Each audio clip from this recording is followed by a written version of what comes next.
Hello everyone, Radhe Radhe. मैं उमा अपने YouTube परिवार को प्रणाम करती हूँ। स्वागत है आप सभी का मेरे यूट्यूब चैनल उमा की दुनिया में। आ चुकी हूँ एक नए वीडियो के साथ। नई शुरुआत, नई कोशिश। समय है सुबह का और मैं बना रही थी खाने में बना रही थी पालक की सब्जी, आलू और पालक की। तो आज मेरा मन आया कि आज मैं बिना टमाटर के ही पालक की सब्जी बनाती हूँ। और जब कभी भी टमाटर ना हो तो टमाटर की जगह में दही का प्रयोग किया जा सकता है और किसी भी सब्जी में एक अनोखा सा स्वाद अपने आप ही आ जाता है। ये दही की खासियत है। किसी भी सब्जी को एक अच्छा सा टेस्ट देने के लिए उसमें दही का प्रयोग किया जाता है और पुराने समय से ही किया जा रहा है। हाँ, बस तरीके बदलते जा रहे हैं और दही की वजह से सभी सब्जियों का स्वाद अलग अलग हो जाता है और बहुत ही प्यारा लगता है। तो इसी तरह से मैंने भी सोचा आज पालक को भी बिना टमाटर के ही बनाया जाए, क्योंकि टमाटर का टेस्ट एक जैसा टेस्ट खाते खाते ही मन ऊब जाता है। तो कभी ना कभी हफ्ते में ऐसा लगता है कि बस कुछ थोड़ा सा टेस्ट अलग हो जाए, और दही से बनी हुई कोई भी सब्जी हो उसका टेस्ट बदल जाता है और वो खाने में अच्छी लगती है। तो फिर मैंने सोचा कि आज दही से पालक बनाती हूँ।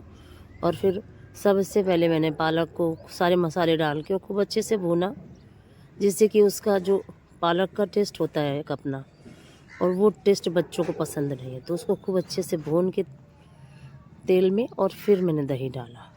अब दही को भी बहुत अच्छे से पकाना होता है, क्योंकि दही की स्मेल नहीं आनी चाहिए।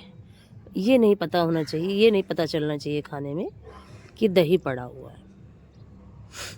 और फिर जैसे ही वो पक जाता है तो एक उसका अपना एक अलग टेस्ट हो जाता है और वो टेस्ट खाने में बहुत अच्छा लगता है। को देखिए, कुछ इस तरीके से मैंने पका लिया और फिर उसमें आलू डाल दिए।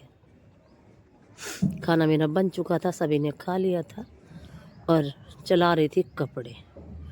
तो लमसम सारे ही कपड़े धुल चुके हैं और अब लास्ट राउंड का था ये, तो ये भी डाल दिया सूखने के लिए और मशीन को भी साफ़ कर देती हूँ।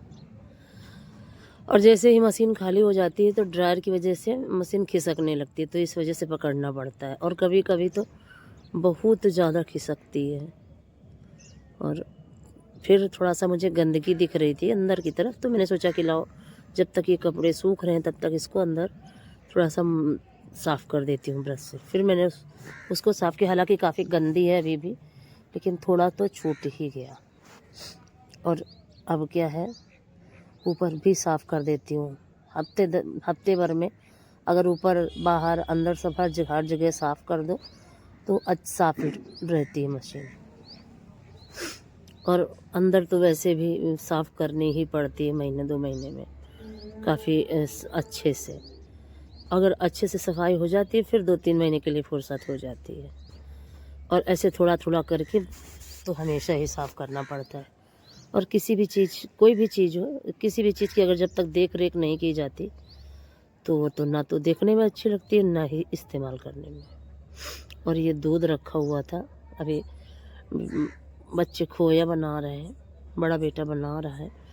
और ये देखिए यहाँ का मेरा सारा काम हो गया। अभी इतना बचा हुआ है खोया बनाने के लिए, अभी इसको भी यहाँ से उठा ले जाएंगे। यहाँ क्या है, थोड़ा सा ठंडक जैसी रहती है तो दूध खराब होने का डर नहीं रहता। और उसके बाद में आ चुकी थी छत पे, क्योंकि कपड़े फैलाने का जो समय है वो बहुत ज़्यादा लेट हो जाता है। फिर छत पे आई तो पहले वीडियो डाला, ये सारे काम करे और बाद में कपड़े फैलाए, क्योंकि कहीं ना कहीं खाना बनाने खिलाने के बाद और कपड़े धुलने के बाद और बर्तन धुलने के बाद सबसे पहला बस यही काम लगता है कि वीडियो किसी तरह से पहुंचा दो। फिर भी मैं बहुत लेट हो जाती हूँ, कितना भी कोशिश करो कुछ भी नहीं हो पाता और ना कुछ हो सकता है इन चीज़ों का।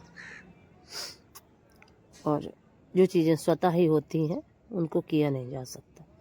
जीवन का रूटीन ही इस तरह का है कि काम पहले है और वीडियो बाद में। जिम्मेदारियां ज़रूरी हैं निभानी, क्योंकि वो हमारे लिए काफ़ी मायने रखती हैं अपनी जिम्मेदारियां, इसलिए। और वीडियो क्या है, वीडियो थोड़ा लेट भी जाएगा तो सही है, पर बच्चे भूखे रहेंगे। भगवान जी का दिया हुआ जो भी है वो अगर बच्चों को समय से मिल जाए खाने के लिए तो वो ज़्यादा अच्छा रहता है। और अगर बच्चे भूखे हैं और फिर मैं अपना वीडियो लेके बैठ जाऊं या पूजा पाठ बाकी और मैं अपना वीडियो लेके बैठ जाऊं तो सही बात नहीं है। इसी वजह से काम को पहले और वीडियो का काम बाद में। और उसके बाद कपड़े भी ज़रूरी हो जाते हैं, क्योंकि जैसे ही थोड़ा सा समय आगे बढ़ता है तो वैसे ही ठंडक जैसी होने लगती है, तो कपड़े भी धुलना समय से बहुत ज़्यादा ज़रूरी हो जाता है।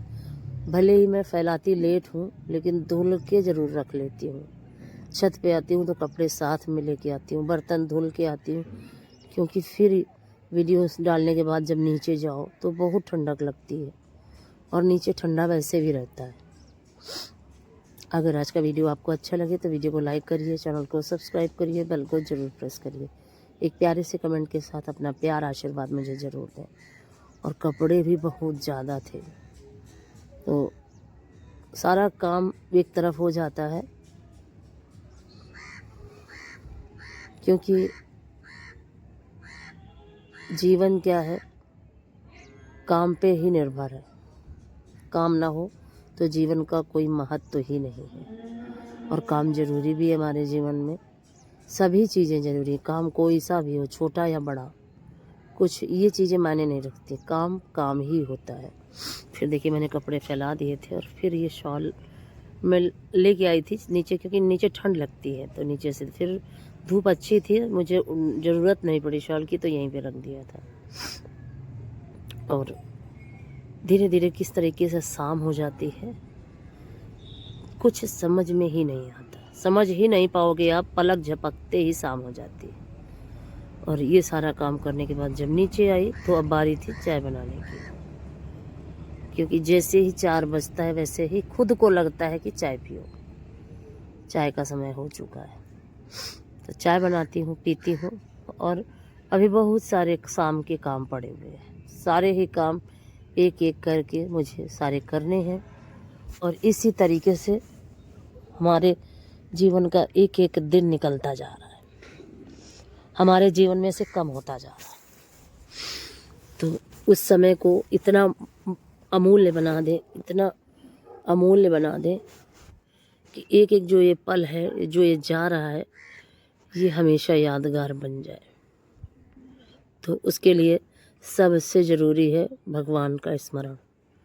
और अगर हम भगवान का स्मरण करते चलते हैं तो हमारे काम भी आसान होते जाते हैं और जो समस्याएं हैं वो छोटी दिखाई देने लगती हैं। तो अपने काम के साथ साथ भगवान को ज़रूर याद करना चाहिए हमें, किसी भी तरीके से, भजनों के रूप में, नाम संकीर्तन के रूप में, किसी भी रूप में हम भगवान के नाम का जप कर सकते हैं। और जब हम भगवान को हर पल याद रखते हैं, याद करते हैं और उनका जप करते हैं तो एक न एक दिन जो हमारा ये उद्देश्य है कि हम ईश्वर की शरण में चले जाएं,